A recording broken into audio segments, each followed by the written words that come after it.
Okay, I would like to go ahead and get started. Thank you all for joining the 2021 Annual Technology Baseline Update webinar. First, I'd like to acknowledge all of the collaborators who worked together to produce this update. Thank you to everyone from NREL and our partners at Oak Ridge and at DOE. Derek, did you want to explain the Q&A features of the webinar? Sure thing. So we are in listen-only mode for all attendees that are joining. To communicate with the presenters and the panelists, you can use the chat feature listed below.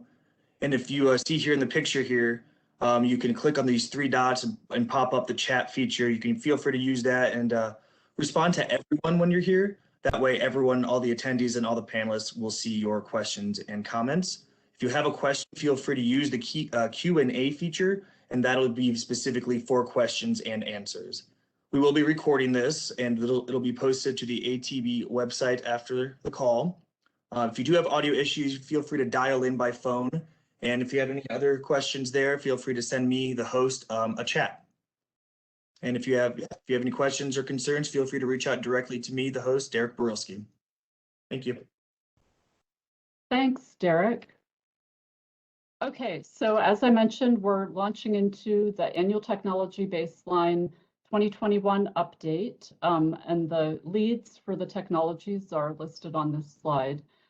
So just a quick overview of the agenda. First, I'll talk a little bit about the motivation for the ATB, why we produce this product. And then I'll talk about the project and the overview of the ATB and how we do it.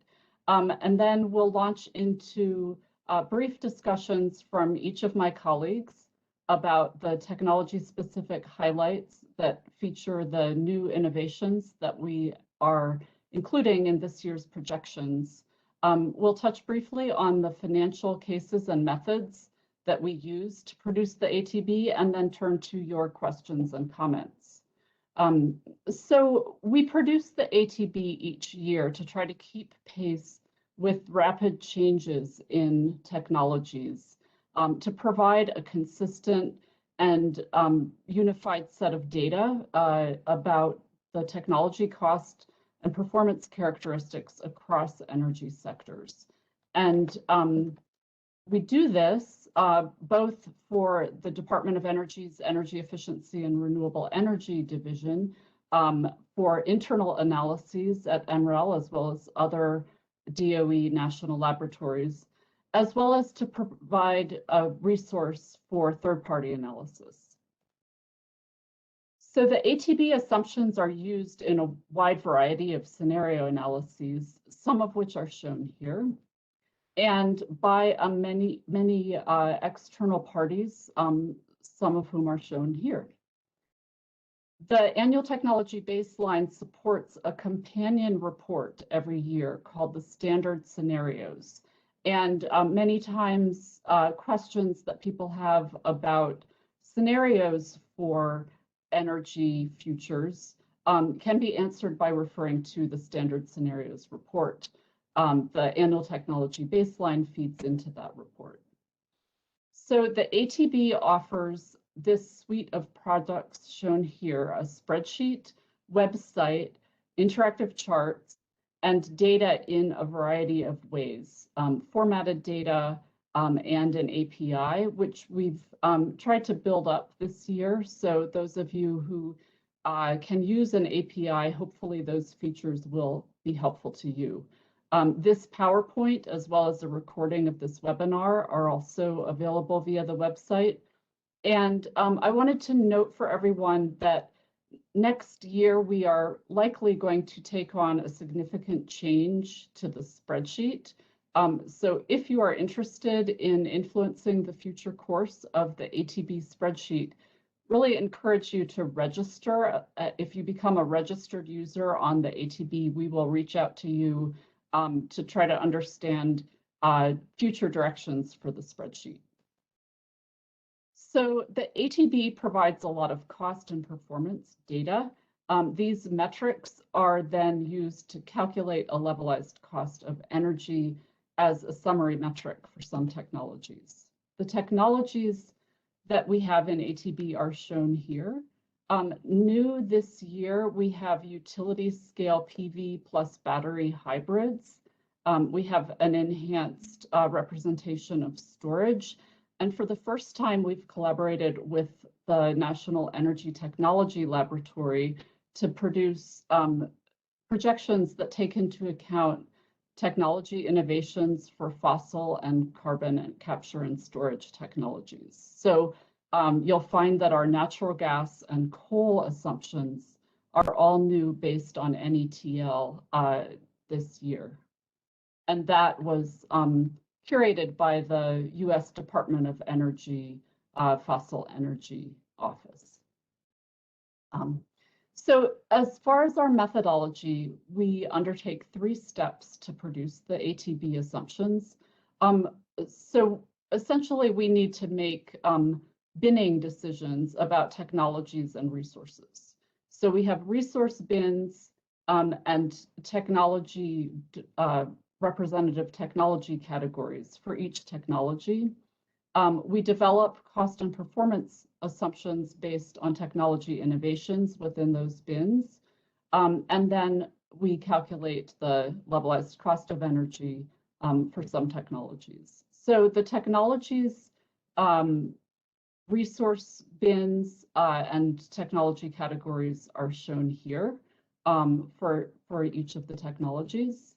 And as an example, so this is the kind of binning that we do where the resource, in this example for land-based wind, the resource is not equally high quality at each location. And so we bin locations, and you can see how the capacity factor at some locations is much better than others. So our binning is attempting to represent diversity in the quality of the resource, as well as in some cases the type of technology. So in our second step, we develop the cost and performance data, and we use 3 different scenarios: a conservative, a moderate, and an advanced scenario. And these scenarios represent different levels of technology innovation. So as you can see here, the conservative is aligned with today's levels of technology with little innovation. The moderate represents widespread adoption of things that are well within reach today. And the advanced represents a market success of a more unproven level of technology. Every year we update the sources for our base year. And every year we also update the technology innovations, although the general categories of technology innovation are fairly consistent from year to year. So in our third step, we use the cost, the capacity factor, the O&M, and the capital cost to calculate a levelized cost of energy. And as noted, the levelized cost of energy is a simplified and summary metric that's not necessarily good for all decisions, but we do include it for some technologies as a point of reference. So across all of the technologies for this year's ATB, we have modified the assumptions for the financial cases that are used in calculating LCOE. We've brought the base year and dollar year forward to 2019, and moved historical data from 2019 to the historical category. But in general, our approach is broadly consistent with 2020. So some things to note in the website. So on the ATB electricity data overview page, you can go in here and filter by technology, by parameter, by scenario, by cost recovery period. And I would encourage folks, while we're on the line here today, to just open up ATB and, let us know if you are running into any challenges in figuring out the filters. You can go to the download page, download slide decks, images, Tableau workbook, and you can run through each technology page and see examples. Look at the data downloads and the about pages. And the about pages are a real rich source of detail on how we developed this resource. So now I'd like to turn to technology-specific highlights. So we're going to walk around the table of the folks who developed the data here in the ATB. And each analyst will provide a brief overview. I would encourage you to pose questions in the Q&A as we're going around the table, as you hear questions, so that we can try to get those answered from the analysts. So turning to land-based wind, Tyler, would you like to take it away? Sure. Yeah, thanks, Laura. Yeah, so my name is Tyler Staley. I primarily led the land-based wind technology analysis with support of various colleagues within NREL. So my brief highlight is essentially updates to this year. The basis year, as Laura said, was updated to 2019, where our CapEx and O&M estimates are based on utility scale wind projects installed in the US in 2019, and is primarily informed by the data collection activities done in the Wind Energy Technology Data Update 2020 edition, led by Lawrence Berkeley National Laboratory. This data is also published in NREL's 2019 Cost of Wind Energy Review. Within both those reports, additional detail on cost and performance and further cost breakdowns of wind turbine components can be found. The net energy productions captured the average turbine characteristics installed in 2019. Examples of these characteristics would be the nameplate rating, rotor diameters, and hub heights found in the US for installed projects in 2019. And this representative technology is placed at a representative wind site that corresponds to a good wind resource, similar to what you would find in the wind belt of the United States. Some of the projections for each of the three scenarios assume a different adoption levels of future technology innovations. So some of these innovations include blade segmentation, enabling larger rotors, modular towers, allowing higher hubs, and getting around the transportation constraints of the US infrastructure, and other advancements in wind turbine controls, reducing system loads, and improving performance as well.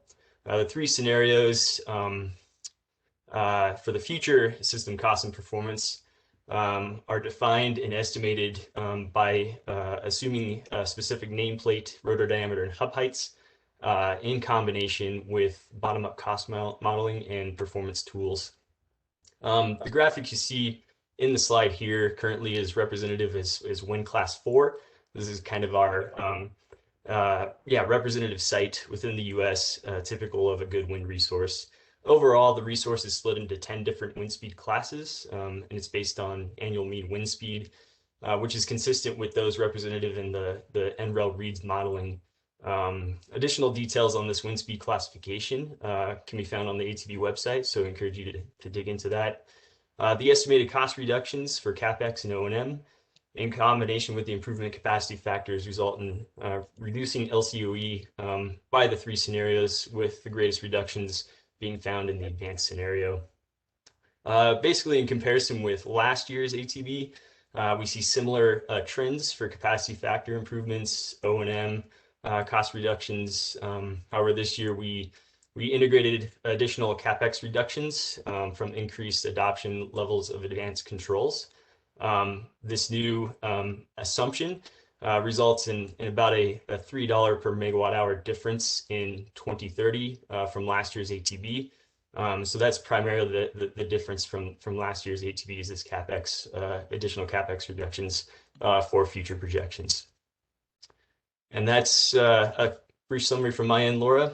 Should we shift to offshore? Great, yes. Thank you, Tyler. I don't see any wind-specific questions yet in the Q&A, but hopefully the audience will ask you some soon. So Philip, would you like to introduce us to offshore wind? Great, thank you, Laura.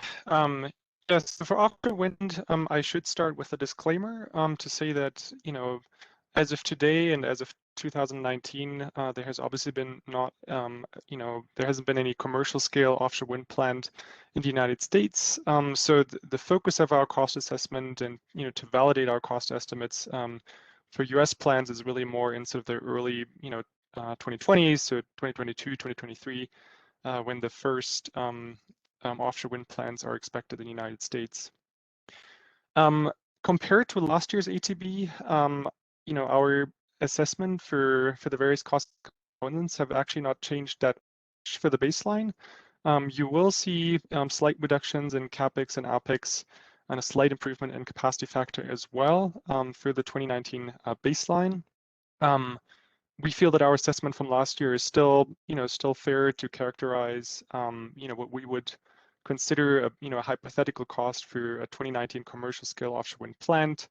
And we've done some bottom-up analysis of the announced projects, such as Vineyard Wind, for example, for the early 2020s, and feel that our assessment of CapEx and OpEx is still relatively good on mark there. One methodological change that we implemented was that we shifted from basically from an expert elicitation approach to a learning curve approach for deriving projected costs.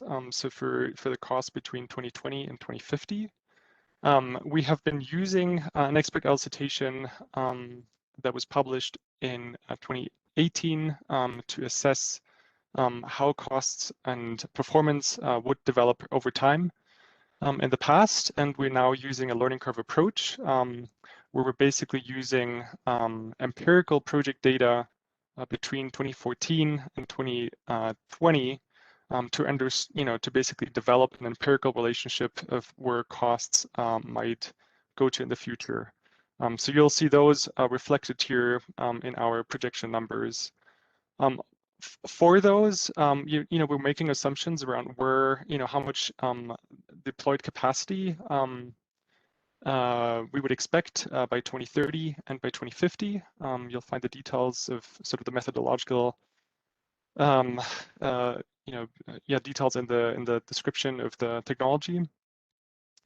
And another sort of major change was that for our reference class, we're using wind speed class 3 for fixed bottom, but we've shifted on the floating side from wind speed class 13 to 12.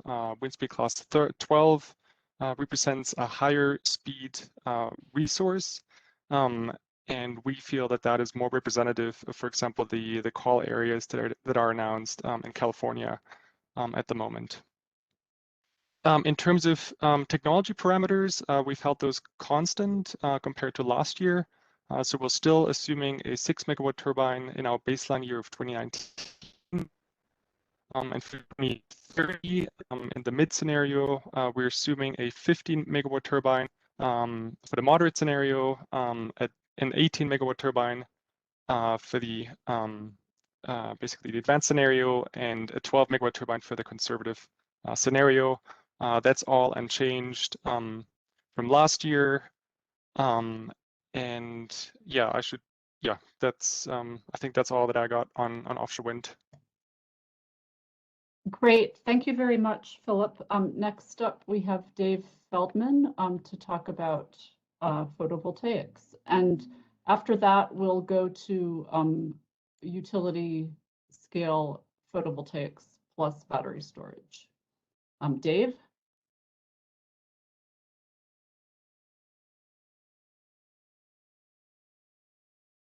Dave, it looks like you're still muted. I was double muted. Okay, sorry about that, Laura. Great. Thanks for the We can hear you now. opportunity. Okay, great.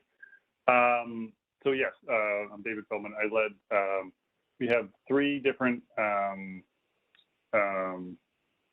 four different parts of the PV. We do utility scale, commercial and residential PV. I led the which are standalone, and then we also have, as Laura mentioned, this year of utility scale PV plus battery.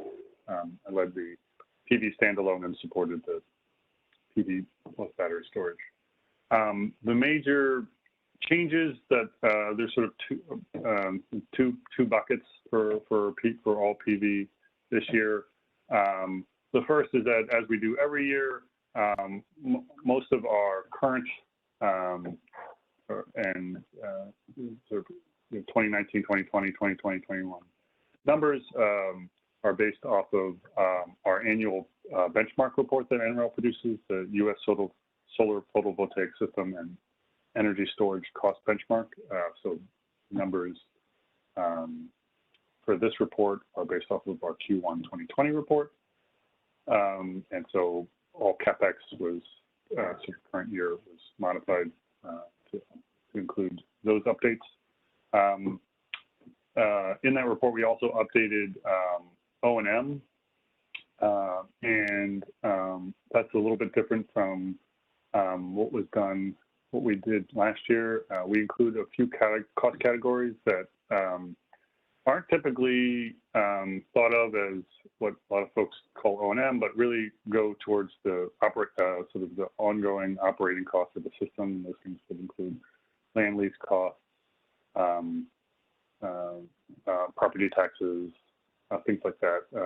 We have, I think, 6 different categories. And so while those aren't typical O&M, which was what we benchmarked, those really do represent more of the ongoing costs of PV systems, and therefore, since a lot of this data is used for LCOE or electric cost analysis, we thought it was appropriate to include those cost categories. So that's one change from last year.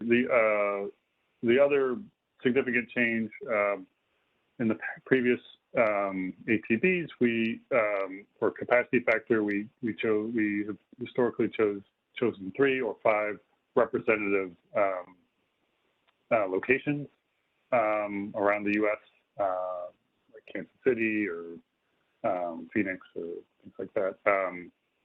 This year, to be more in line with other technologies, we've binned.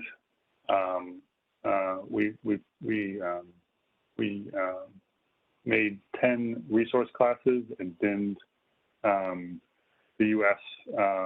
by global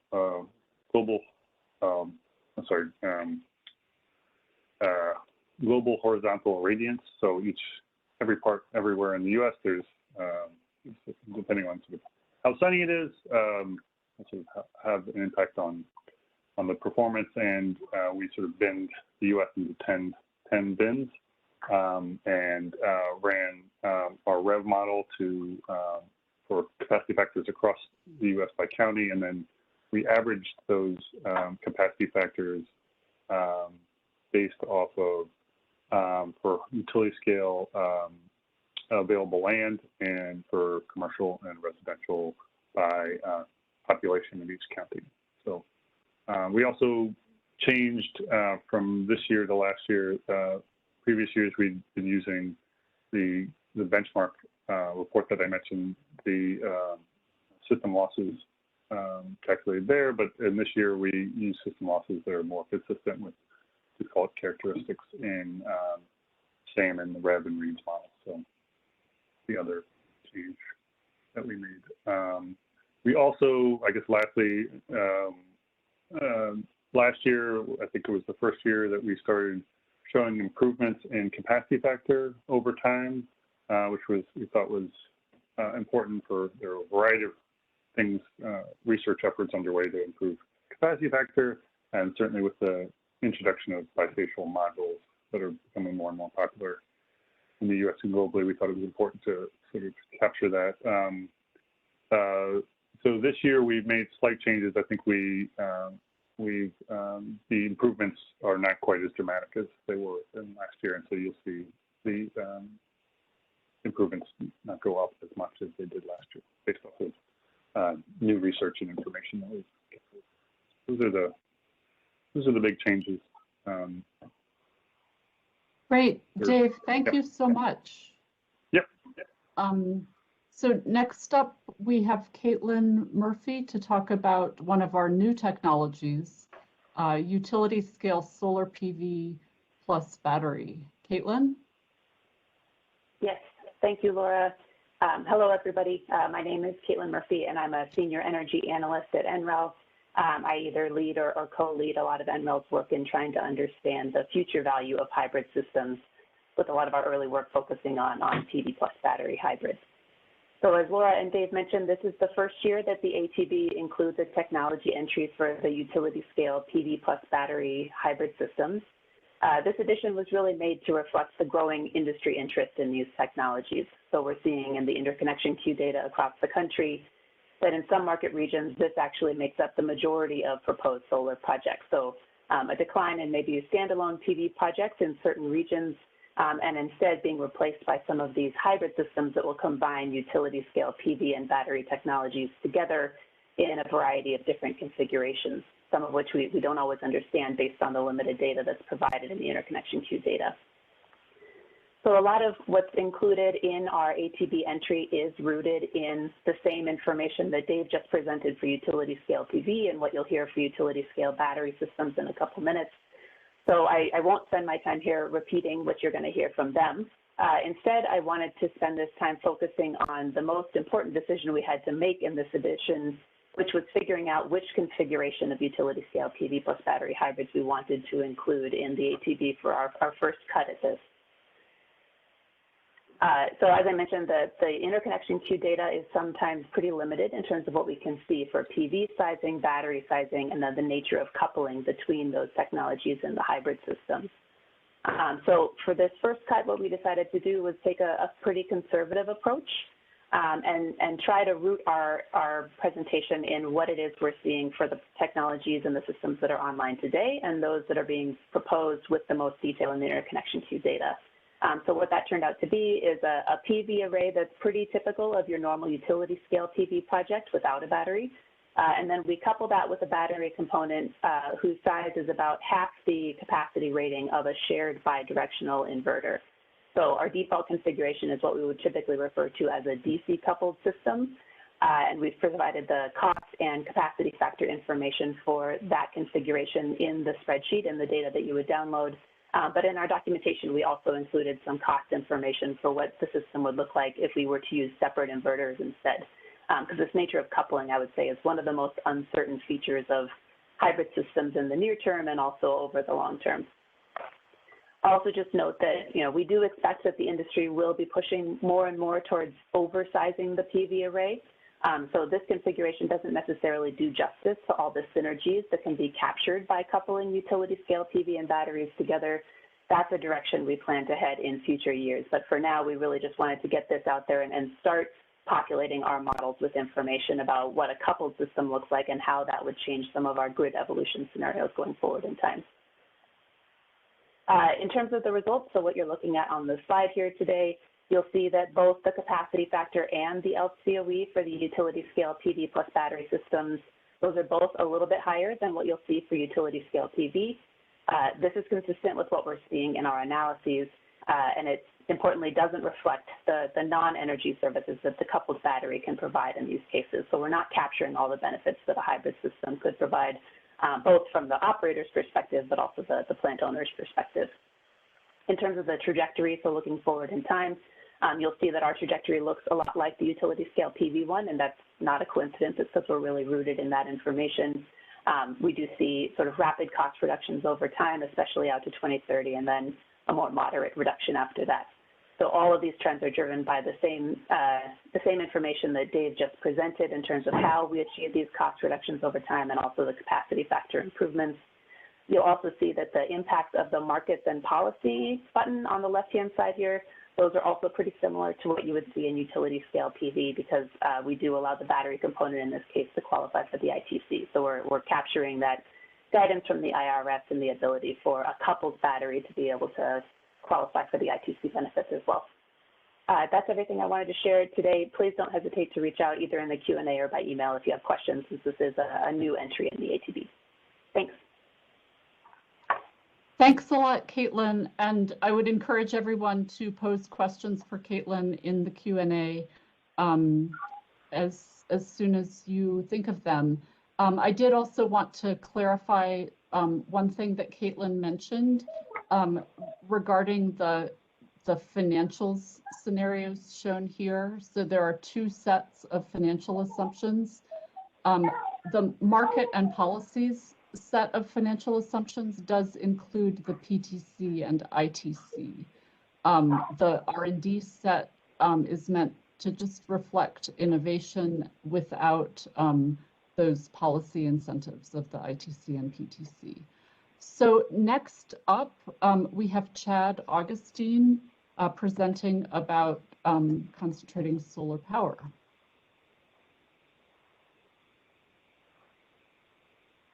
And Chad, oh, there you should be off mute now. Okay, awesome, thank you. Yes, my name is Chad Augustine. I'm also a senior analyst at NREL, and I'm going to be talking about the concentrating solar power inputs for ATB 2021. I'd like to first thank Parthiv Kurup. He's the one who did the majority of the calculations on CSP. I'm just get to present it for him.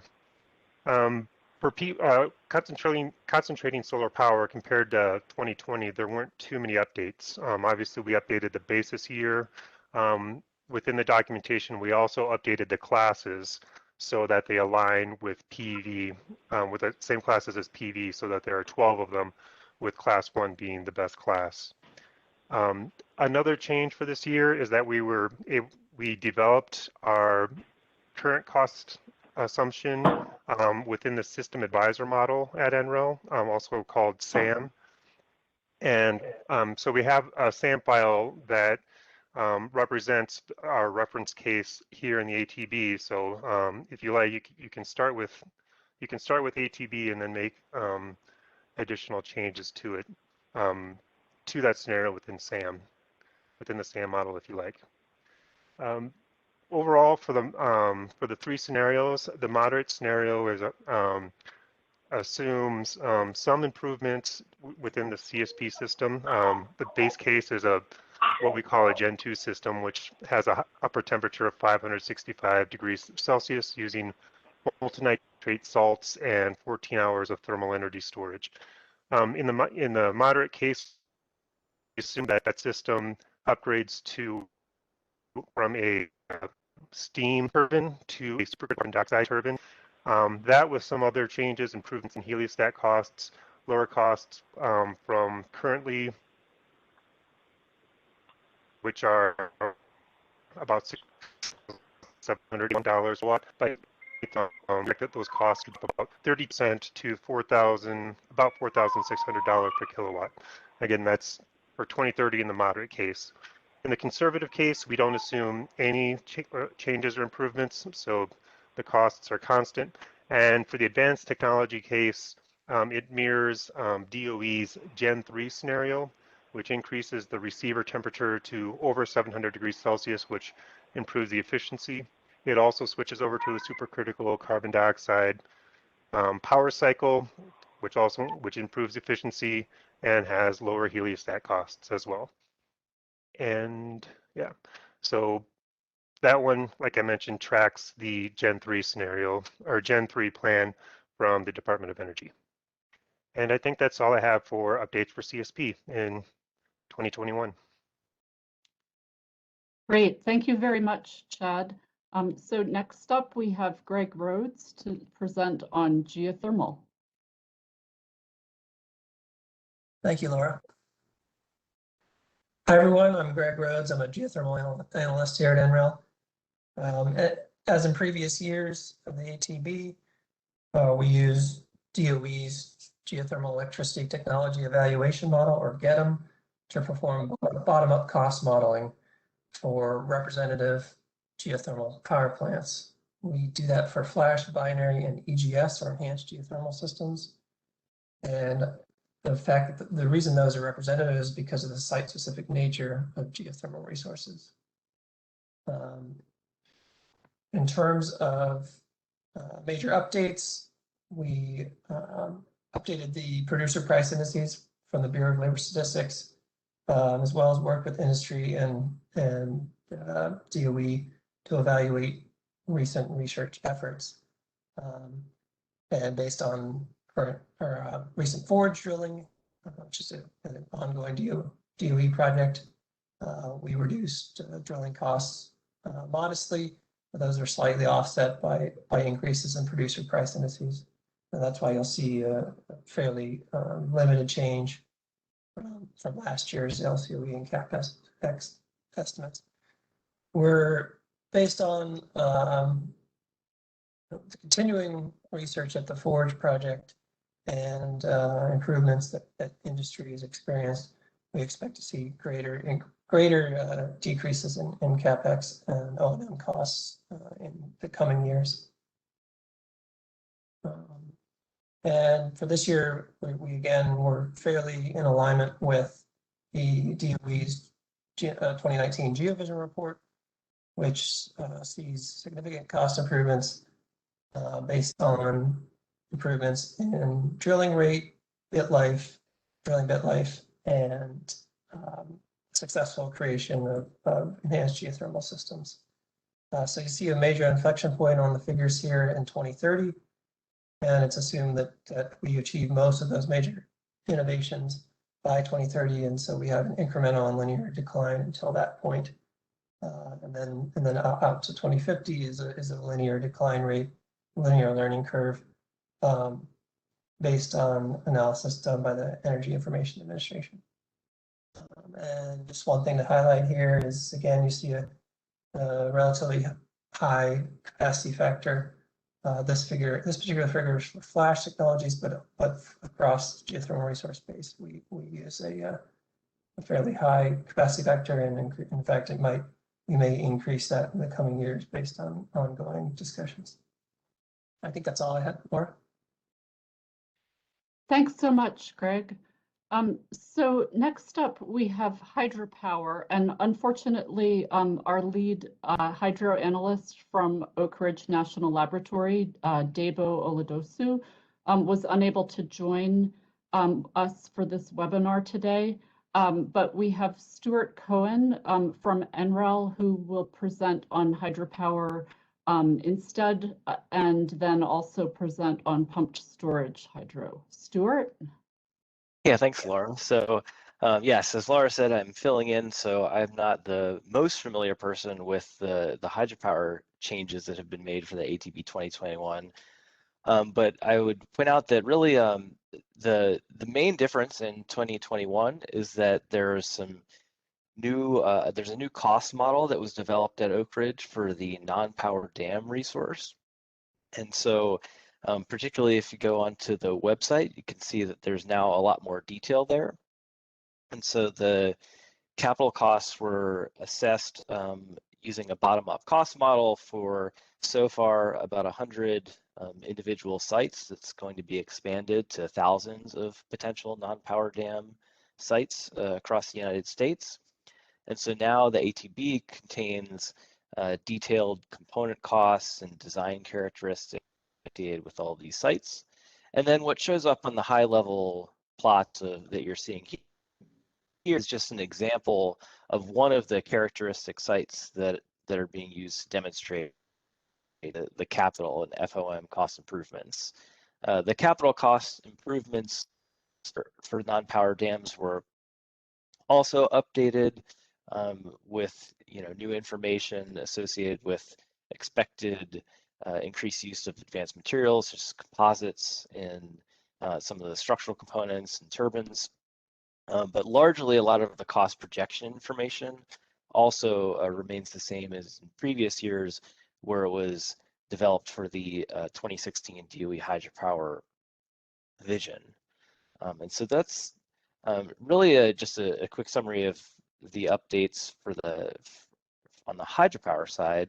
And I guess if we go over to the pump storage slide, so this is my primary role, and this extremely boring slide is really just kind of foreshadowing what we're actually really excited about, which is we spent the last couple of years putting together the first ever comprehensive resource and cost assessment of closed loop pump storage hydropower in the United States. And so that wasn't quite ready to be released, along with everything else today. But within the next few months, we're looking at releasing that information, which is associated with a full topographic geospatial analysis of the U.S., including Alaska, Hawaii, and islands. And so that's going to be the most detailed resource characterization of closed loop pump hydropower that exists. And then we also included within that some cost modeling that's based on some work done at Australian National University on pump storage resource assessment and cost modeling. And so that information will ultimately be added as an addendum to the ATB 2021, hopefully at the absolute latest, by the end of this calendar year. And so what you're seeing here is just some initial data that we've put in to kind of get the web page going and get pump storage into the spreadsheet to begin with, where we're just using some OM cost numbers, and also there's round trip efficiencies that are based on the 2020 PNNL storage energy storage grand challenge cost assessment report. And then, however, I will say that the forthcoming cost data is really just base year cost data, and the projections are still going to be based on the hydropower revision work. So that would have to require additional work to understand updated future cost projections. But yeah, that's all I have on the hydropower side. Great, Stuart. Thanks so much, and thanks for bringing us this new technology this year. So next up, we're going to stick with the storage theme and bring Chad Augustine back to talk about batteries.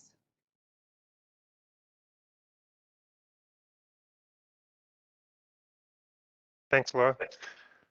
Yes.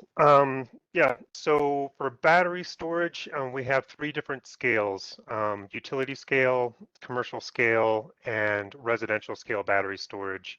They each have 3 separate pages on the ATB page.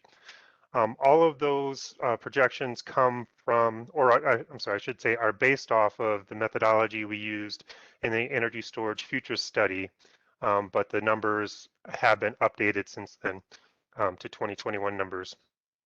Current costs, the current costs are based off of a bottom-up cost model that's available in Feldman et al. 2021. So it looks at all the different components needed for a battery energy storage system and sizes and prices them correctly based off of the size of the system, its power, and the amount of energy storage, its energy storage capacity. For future costs, for the moderate case, we have 2 sources. First, we use a literature review for total system cost projections for a 4-hour system. We also have projections for battery pack costs from Bloomberg New Energy Finance through 2050. And because storage costs depend a lot on, battery energy storage system costs depend a lot on the cost of the battery packs. As duration increases, the amount of battery packs you need increases, and that will drive up cost. And the battery packs they're projected to decrease in cost much more rapidly than the other components of the system. So we wanted to be able to account for that in future, as you change the duration of the system, the cost, as duration increases, the costs for the entire system will decline faster, because the total costs are made up more by battery pack price, by the battery pack, and those costs are declining faster than the balance of system for the energy storage system. So By doing that and then running it in future years over a range of storage durations and fitting a curve, we developed a correlation that accounts for both the cost of the battery packs itself and the rest of the components in the system, and adjusts accordingly so that as you look at 10-hour battery costs, let's say in 2050, it does account for the fact that those battery pack prices are going to come down much faster and lower the longer duration costs faster. For the advanced and conservative scenarios, those are based solely off of our literature projections. They do not include the battery pack, the specific battery pack cost projections for a conservative and for an advanced scenario. It's only the moderate scenario that does that. And I think that's all I have. So it's back to you, Laura. Great, thanks so much, Chad. So next up, we're really excited to, for the first time, have fossil energy with CCS based on technology innovation, research and development from DOE's fossil energy and from NETL. And Jeff Hoffman is joining us to speak about this. Jeff, are you on the line? Yes, I am. Hopefully we've ironed out the connection issues.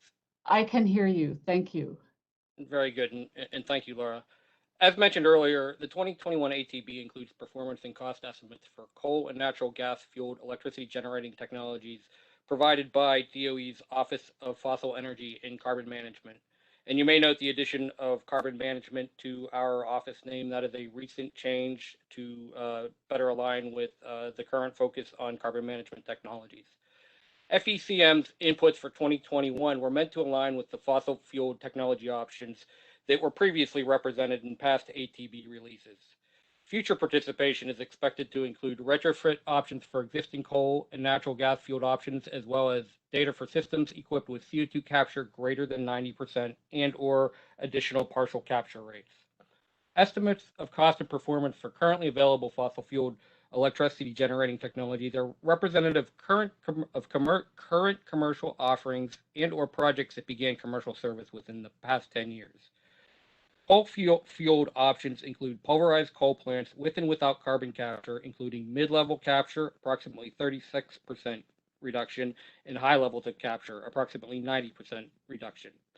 A coal-fueled option without carbon capture is also included that provides insights into the cost and performance impacts associated with the inclusion of carbon capture technology.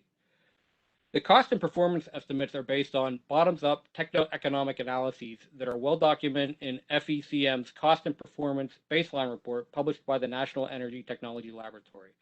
We'll note that the cost included in the NETL Cost and Performance Baseline are in 2018 dollars, and the costs represented here are slightly adjusted to 2019 dollars to make them sure that they are consistent with the ATB cost basis. Estimates of performance and cost for future fossil fueled electricity generating technology options are meant to capture incremental cost reductions that occur over time, i.e. learning by doing improvements that are most often the result of more process design optimization and or reduced costs that are due to improvements in equipment manufacturing practices, as well as deployment of advanced technologies that result from fossil energy research and development. The conservative scenario represents incremental improvements in capital costs without any improvements through FE-R&D, and the advanced reflects achieving the FE-R&D technology goals as captured in the 2020 Fossil Energy Roadmap. It is important to recognize that the estimates of future fossil technology cost and performance for the advanced scenario are based on representative technology pathways and should not be interpreted as representing the only technology pathways that enable meeting FE-R&D goals. For the 2021 ATB, the coal pathway begins with state-of-the-art supercritical pulverized coal plants for capture, including post-combustion capture, carbon capture, and includes improvements to the base combustion plant, deployment of high-efficiency advanced ultra-supercritical PC technology, as well as improvements to post-combustion capture technology. The coal pathway in the advanced scenario does not include improvements to the pre-combustion pathway, or integrated gasification combined cycle, and no improvements other than learning by doing are included in the IGCC pathway in the 2021 ATB. The natural gas pathway represents state-of-the-art F-class technology for both simple cycle and combined cycle configurations, and includes early improvements to post-combustion carbon capture technology for natural gas combined cycle applications, and subsequent deployment of advanced natural gas fuel cell systems equipped with carbon capture. Other notable changes for ATB 2021 are the inclusion of property taxes and insurance as an element of fixed operating costs. These cost elements were not included in past ATB, and their inclusion now provides a more consistent representation of costs compared to the renewable technologies. You are also likely to notice that, as published, ATB 2021 does not include LCOE for fossil technologies. LCOE is heavily impacted by a wide range of user assumptions, and prior releases of the ATB relied on a set of assumptions that were at times substantially different than assumptions in other parts of the department, such as fossil energy. The 2021 ATB provides sufficient information for a user to input their own assumptions for inputs such as fuel cost and capacity factor, and develop their own estimates of the cost of electricity generation from fossil-fueled electricity generating technologies. I'll close with that. Thanks so much, Jeff.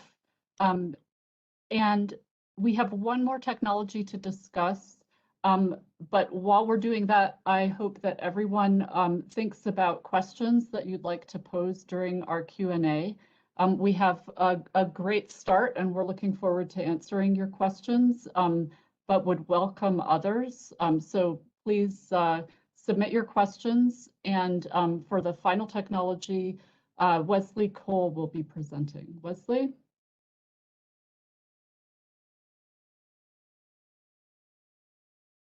Hey, Laura, thanks.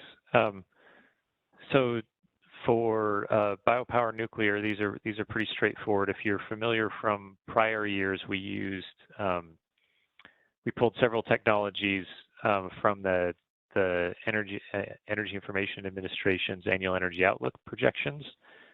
We used to pull a lot of the fossil technologies from there. You just saw Jeff talk about what we're now using now in place of that. But we still have two technologies left that are kind of these outliers, residual technologies, Biopower Nuclear, where we're just digesting these effectively from the annual energy outlook 2021 projections. So the assumptions are all the same assumptions that are used by EIA in developing these projections. You can see how the LCOE and CapEx and O&M are projected out over time. The Biopower is a dedicated biopower plant, so a solid biopower plant. The nuclear plant is an AP1000 brownfield site. So this isn't a small modular reactor that you talked about. So that's this pretty simple summary. I'm just going to leave it short and sweet like that. Happy to follow up if you have other questions there. Thanks so much, Wesley. So now for our, sorry, I'm going to jump to Q&A for a moment before we go into financial cases, because we are losing Caitlin at the top of the hour. Caitlin, did you want to address any of the questions that are coming in for you on the utility scale battery plus PV storage? Thanks, Laura. I think I was able to write responses to folks, but please do let me know if I've either missed the spirit of your question or if my answer drove new questions. The one question maybe I'll address verbally here is Kent's questions about capacity credit and the system value that can be achieved through hybridization. I definitely agree, Kent, that capacity credit is a very localized value, and certainly you could have separate PV and battery systems where the joint capacity credit would be higher than in a hybrid system. But we are seeing that depending on sort of what the system configuration looks like and the transmission congestion might be, hybrids certainly offer capacity credit benefits for the PV component. I don't think we have any questions about that, and I don't think that was your question either. And potentially they can lead to beneficial features for the system if they're able to mitigate some transmission congestion features locally. But again, these aren't universal things, just potential benefits of hybridization depending on where they're located and how they're designed. Great, thank you, Caitlin. So next, we're going to be discussing the financial cases and methods that we use, and Dave Feldman will be presenting that. So as I mentioned before, we do have these two different sets of financial assumptions. We have the R&D case, and we have the markets and policy case that takes into account the ITC and PTC. So Dave, it looks like you're still muted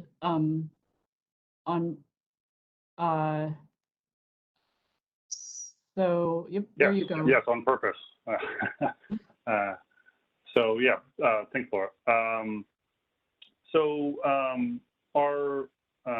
Our financial assumptions for this year's ATB are similar and pretty much identical in methodology from last year's, which were based off of last year as part of the ATB. We did a separate set of work and put together a technical report called Current and Future Costs of Renewable Energy Project Finance Across Technologies. So as part of that work, we benchmarked financial costs for a variety of renewable energy technologies as well as natural gas. For this year's report, the big update is that between last year and this year, Congress passed, I guess there's two updates, but the big update is Congress passed extensions to some tax credits and then sort of added a new tax credit for offshore wind.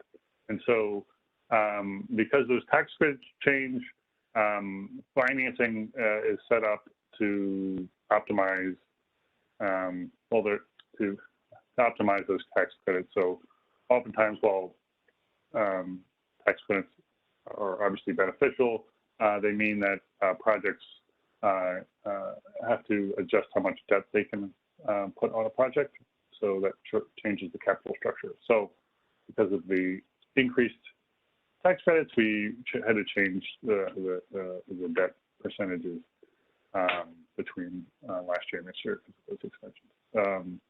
The other change is, as we've talked about, we've been working together with NETL on non-renewable technologies-based benchmarking, and so we worked together with them to slightly adjust some of the assumptions we had on those technologies to more conform with some of their assumptions.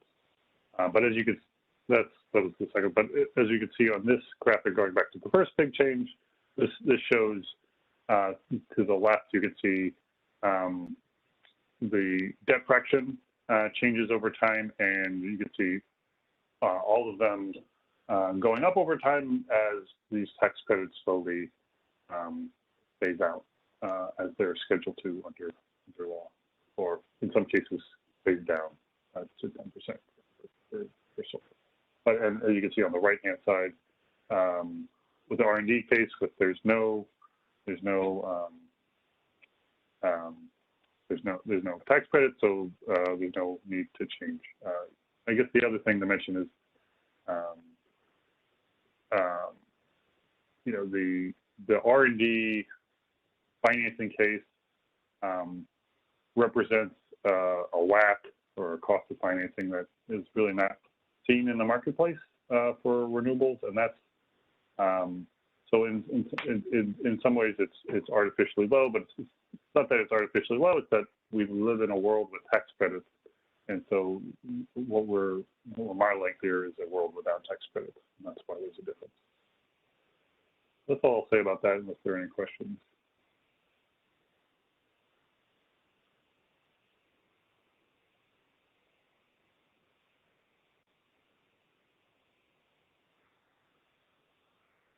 Thanks. Okay, thanks, Dave. So I just wanted to remind everyone before we go to Q&A to please register as an ATB user. and that will enable us to let you know when things change in the ATB, when it comes out, and when the webinar occurs. So please do register as an ATB user. You will not be automatically registered just because of your attendance today. So we encourage you to do that. And I'd like to acknowledge DOE as the sponsor of this. And as we roll into Q&A, I'm now displaying the instructions. So if you have any technical difficulties with the Q&A so far, please refer to these instructions. So my colleague, Brian Merletz, who has been deeply involved with the production of the ATB, is going to join here and help kick off the Q&A. Brian, did you want to start us into the Q&A? Sure. I guess the question that I'll start with paraphrasing is why might someone choose to use the ATB data as opposed to EIA or some other source?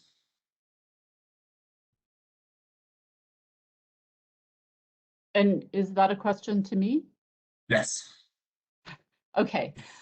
So the big focus that we have within the ATB is on technology innovation.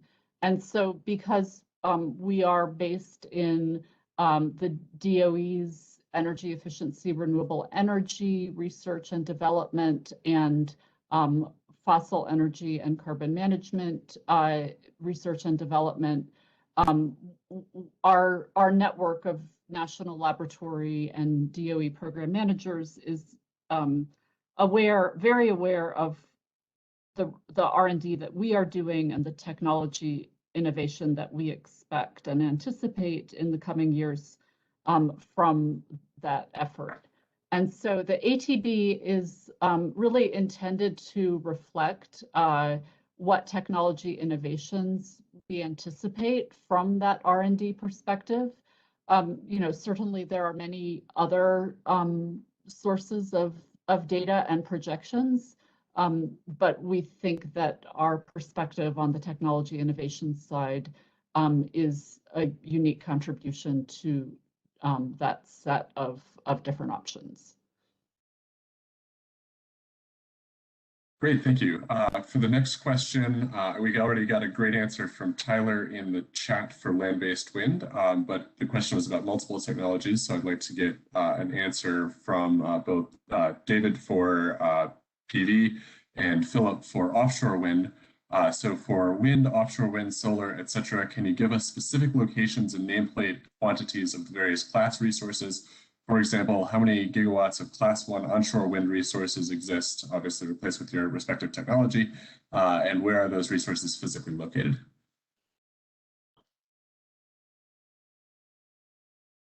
So I guess, David, if you could go first. Sure. I mean, the U.S. PV is located all across the U.S. So they're in each resource class. I don't have, let's see, if I have the data out, I can tell you the average resource class historically has been, I believe, 5. But it really depends on the sector.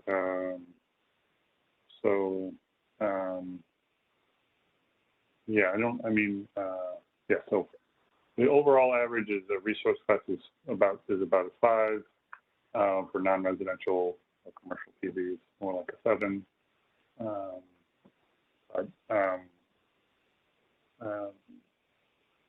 Yeah, it's pretty, there's no, PV has the benefit of being located in, being economic in a lot of different resource areas, depending on other factors. I guess maybe the better way to answer the question is we don't have data of each individual PV site across the U.S. By GHI location, but we have some granular data, and we certainly know the average resource classes by resource by state, and so they're pretty much everywhere. I'm not sure, but that's a good answer to the question. That's all they.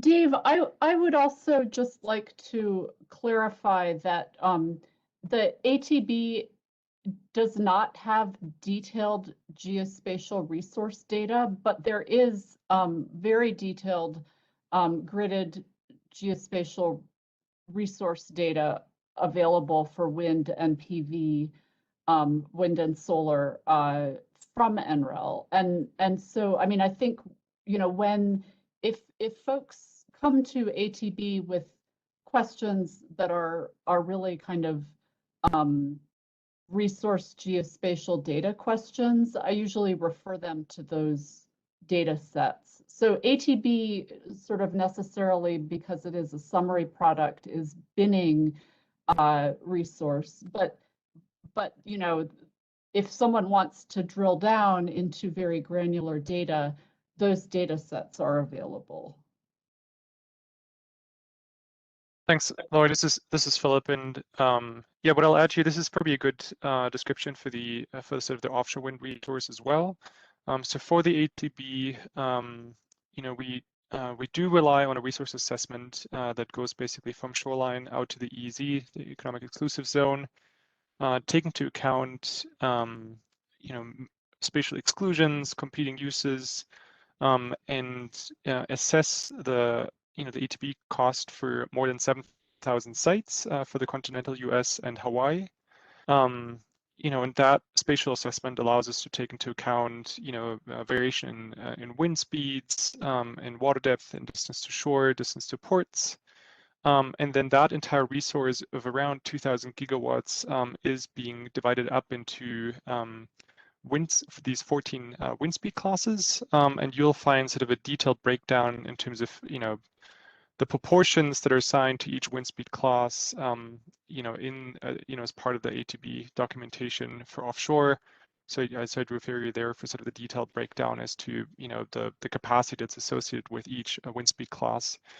And lastly, just wanted to mention that for offshore wind, we're assuming a wind plant size of 1,000 megawatts. Thanks, Laura. Great, thank you. I think at this point, the analysts have done a great job of answering all of the questions in the chat. I don't know if anyone has one that they thought was particularly interesting to highlight verbally, or if any of the other participants have questions that they would like to drop into the chat at this time. Yeah, and while folks are thinking about that, I would like to jump over to a little bit more of a demo of the site. Are folks, Brian, can you see the website on my screen? I can. Okay, great. So I am on the initial data overview page, and I just wanted to highlight, there were some questions about the Tableau chart functionality. So every chart, almost every chart on the site is built in Tableau, and this button, this in the lower right-hand corner, this rectangle with an arrow pointing downward is the download button. So if you click on that, you can download any chart that's on the site. In addition, when you go to the data area, that's where you can download kind of the summary CSV files or the Tableau workbooks with almost every chart that's in the site. So, you know, there's a lot in here. In these overview, sorry, I'm jumping around here. Okay, so in each of the sites for each of the technologies, you'll see the chart that comes up in just a little minute, where you can select the filters that I was talking about. Here it comes.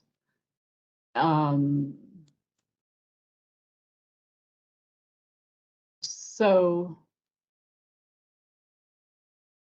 you can select by scenario. On the overview page, you can select by technology. And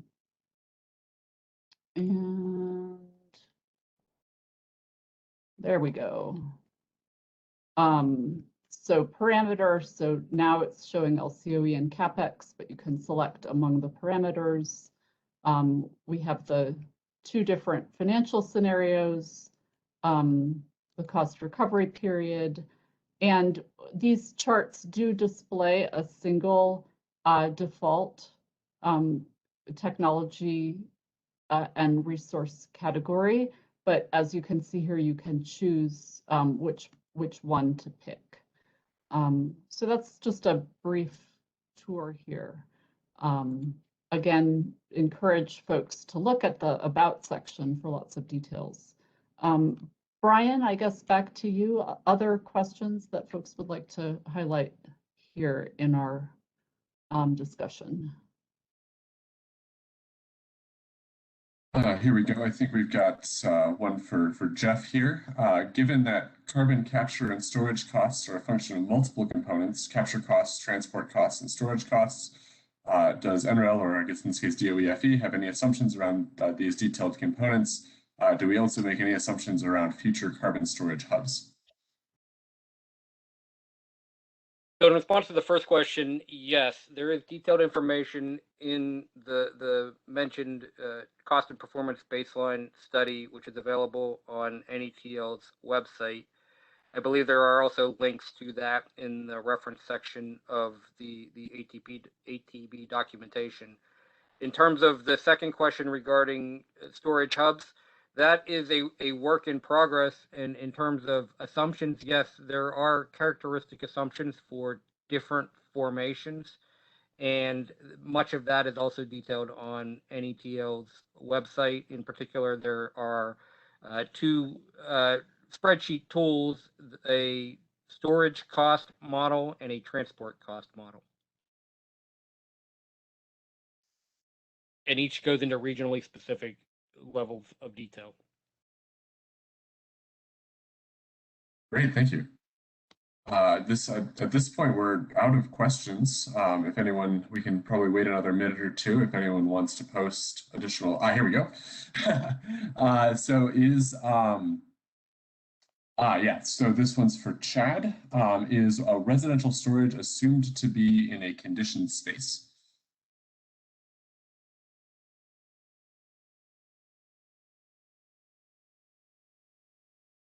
Oh, okay, I understand. As opposed to being external, like it. Correct. I don't think we went into that level of detail. I honestly can't say whether we're assuming that it's a conditioned space or not. I don't believe so. But I'd have to look deeper into the model. But I don't think that's an assumption that we make one way or the other. So it might come up as like a temperature that you like the battery performance would change at different temperatures. And so if there's an implicit assumption of temperature in the performance, but it may not be clearly distinguished. Yeah, that would be my assumption. I can go into the bottom-up model and see if there's any indication of whether it's a conditioned space or not, but the short answer is I'm not sure. All right, thank you. So Brian, there was one other question, I think for me, about whether we captured recent commodity inflation effects in the ATB. And so like the very recent 2020 to 2021 effects, definitely not. And that's a great question. So thank you for that.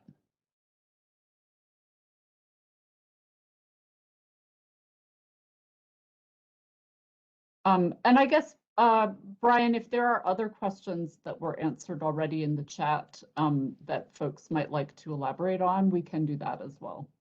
Yeah, one more just came in for you, I think. Are there plans to incorporate hydrogen in future analysis? Yeah, great question. So, you know, every year we kind of assess what to include and what not to include. That is definitely an interesting area. So I hope everyone's aware that last year, for the first time, we launched a companion site, the transportation ATB site. And that site does already include hydrogen with a target to the transportation market.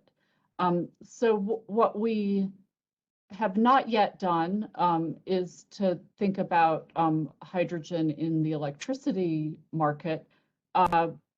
Wesley, you'd be welcome to comment more on this.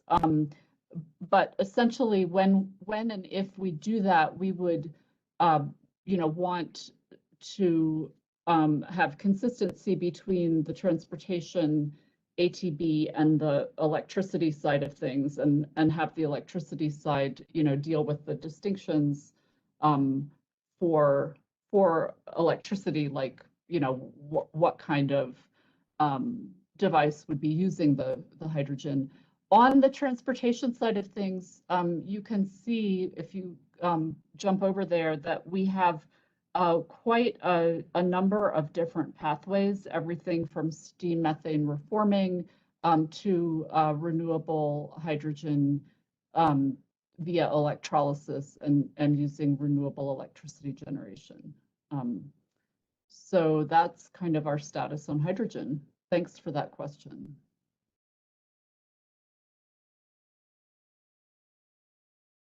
Thank you. And yeah, I'm not seeing any questions that we haven't answered at this point. Okay.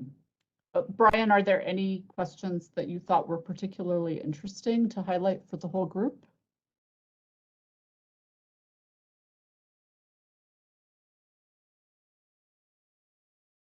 Sure. I think there was a question about changes in fixed O&M costs for this year's ATB versus last year's ATB. I think this one was for Dave.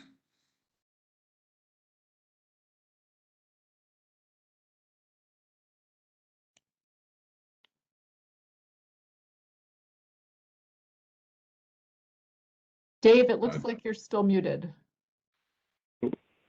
Sorry, double muted again. Thanks. I think, as I mentioned in the talk briefly,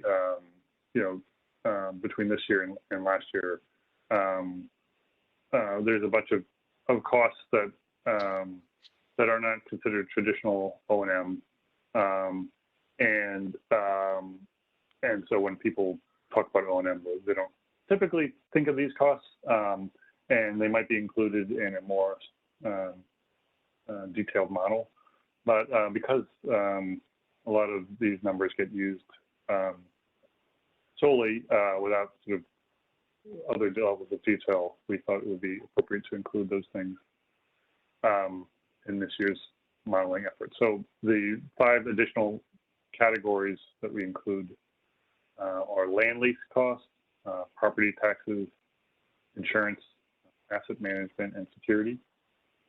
And we get that information from a report that LB&L put it out in 2020, where they did a survey of a bunch of from some of the leading asset managers for PV and wind.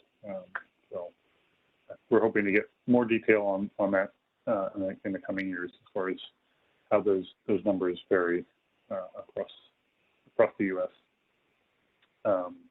And certainly there's a lot of interest in changing insurance costs for PV and wind recently, in light of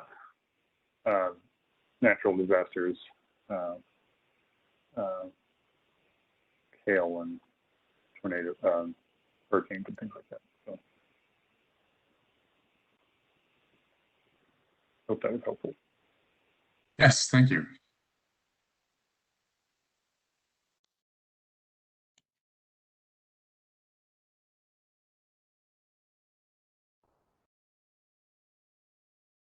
Okay, any other questions? Like I said, I think the analysts did a great job of answering things via text during the presentation. So I think unless anyone has a last minute question they'd like to pose, I think we might be all set.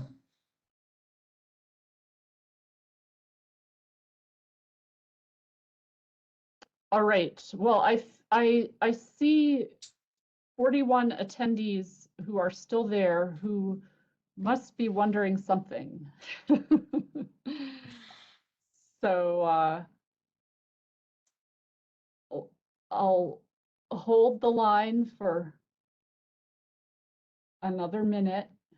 And if any of the questions that we posed, if you need more information, please don't hesitate to reach out to us. And please do register as an ATB user. And we'd be happy to try to answer anything that you might think of later as well. So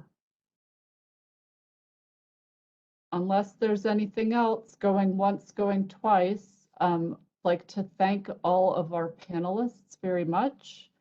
And thanks to all the attendees, and please enjoy the ATB. Thanks, everyone.